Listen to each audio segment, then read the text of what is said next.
할렐루야. 오늘도 좋은 아침, 주께서 우리와 함께 하시는 아침입니다. 이 하루 주님과 동행하면서 승리하는 귀한 인생이, 귀한 삶이 되길 축복합니다.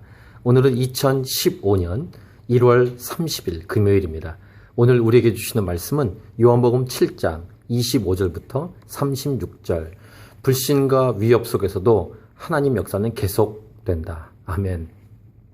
예수님의 말씀이 요한복음 7장에 계속 이어집니다.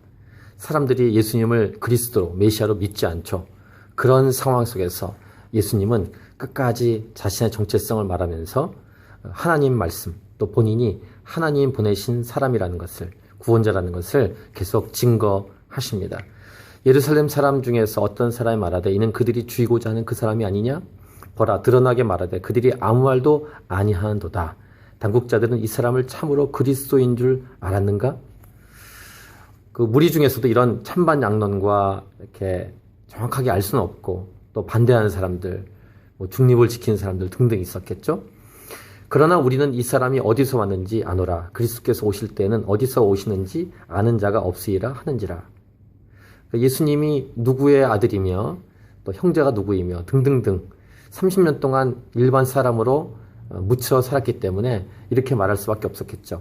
또 메시아가 오는 것에 대한 나름대로의 지식, 얄팍한 지식으로 이들은 떠듭니다. 그때 예수님이 이렇게 말씀하십니다. 예수께서 성전에서 가르치시며 외쳐 이르시되 너희가 나를 알고 내가 어디서 온 것도 알거니와 내가 스스로 온 것이 아니니라. 나를 보내신 이는 참되시니 너희는 그를 알지 못하나. 중요한 것, 중요한 메시지입니다. 나는 스스로 온 것이 아니다.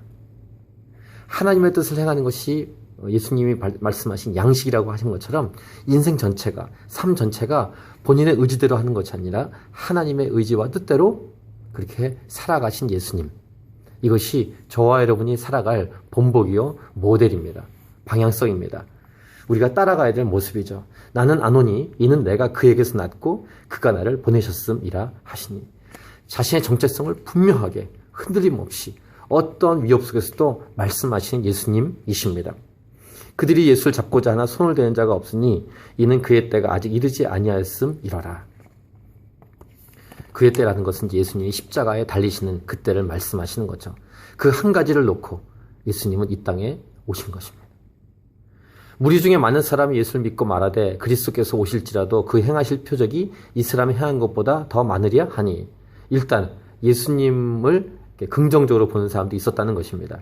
예수에 대하여 무리가 수근거리는 것이 바리새인들에게 들린지라. 대제사장들과 바리새인들이 그를 잡으려고 아랫사람들을 보내니 예수께서 이르시되 내가 너희와 함께 조금 더 있다가 나를 보내신 이에게로 돌아가겠노라. 아까 때 말씀했죠. 십자가의 때. 예수님은 이 한 가지 때문에 존재하고 자신을 보내신 하나님을 증거하며 자신이 메시아라는 것을 계속 굽히지 않고 타협하지 않고 말씀하고 있습니다. 부르심입니다. 콜링입니다. 소명입니다. 너희가 나를 찾아도 만나지 못할 터이요 나 있는 곳에 오지도 못하리라 하시니. 천국을 말씀하시면서 본인의 사명과 어디서 왔으며 어디로 가는지를 분명하게 말씀하시는 예수님의 모습, 말씀이십니다. 이에 유대인들이 서로부터 이 사람이 어디로 가기에 우리가 그를 만나지 못하리요? 헬라인 중에 흩어져 사는 사람들에게로 가서 헬라인을 가르칠 터인가? 이렇게 빙정되는데 나를 찾아도 만나지 못할 터이요 나 있는 곳에 오지도 못하리라 한 이 말이 무슨 말이냐 하니라. 오늘 말씀 제목, 불신과 위협 속에서도 하나님 역사는 계속된다. 이 말씀이 우리에게 적용될 때 우리는 어떻게 적용하기를 원하십니까? 우리의 부르심입니다. 주님은 우리를 불러주셨습니다. 예수 믿은 이후로 우리의 사명을 알았습니다.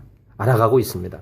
그렇다면 타협 없이 분명하게 자신의 정체성과 부르심을 알아 살아가는 것이 마땅할 것입니다. 예수 믿는 것은 그냥 그렇게 살아가는 인생이 아닙니다. 주의 뜻이 있습니다. 나를 통해서 하나님 행하실 일들이 있죠. 각자의 부르심이 있고 우리 예수 믿는 전체가 해야 될 일이 있는데 하나님 나라 확장입니다. 복음을 전하는 것입니다. 여기에 흔들림 없이 우리의 삶의 터전에서 주께서 허락하신 삶의 현장에서 살아가야 할 것입니다. 어떤 위협이 와도 어떤 공격이 와도 흔들림 없이 살아가는 인생, 그런 인생이 저와 여러분의 인생이기 원합니다. 할렐루야.